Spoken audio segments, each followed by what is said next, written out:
Welcome back, and thank you so much for sticking with Daybreak. Right now, like we promised, we want to take you to different parts within the country to sort of get a pulse of what's happening within the nation in different industries. So we want to right now take you to Francis Mtalaki, our correspondent in Mombasa, who will be telling us much as the SGR. Mtalaki, it's good to see you this morning.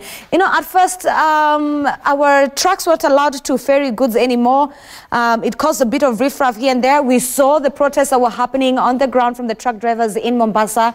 Is it safe to say that now the trucks are being allowed to ferry goods? Is it now official?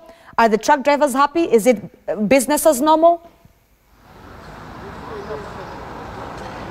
Well, a very good morning, Zinzi. Yes, the directive by the Ministry of Transport has been suspended, and we can indeed confirm that the Kenya KPMD confirmed to us that they have received a letter suspending the directive. But since here comes the catch 2022 is that a section of the transport stakeholders are demanding that it is not about just a suspension of the directive that was issued by KRA and Kenya Post Authority, but of course they have to look at, they have to set it aside, and so that there can be any form of negotiation. That is their demand, saying that suspension doesn't mean that they are satisfied for them to be able to come back on the table and discuss on the way forward. And so this has brought division within the stakeholders in the transport sector, and specifically the long-distance truck drivers, as well as the CFS owners and those who have business around the transport department. And we have two groups, one meeting every Thursday and another one meeting every Monday for demonstrations.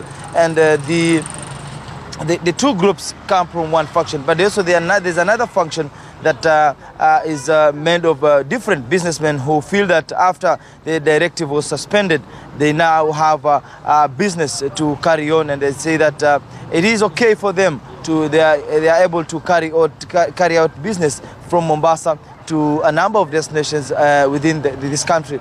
And the other group that usually demonstrate on Monday still maintains that until the government now sets aside the directive, then they're not going to sit back and relax, because they feel that the economy of Mombasa is suffering, the economy of Mombasa is shrinking as a result of that directive.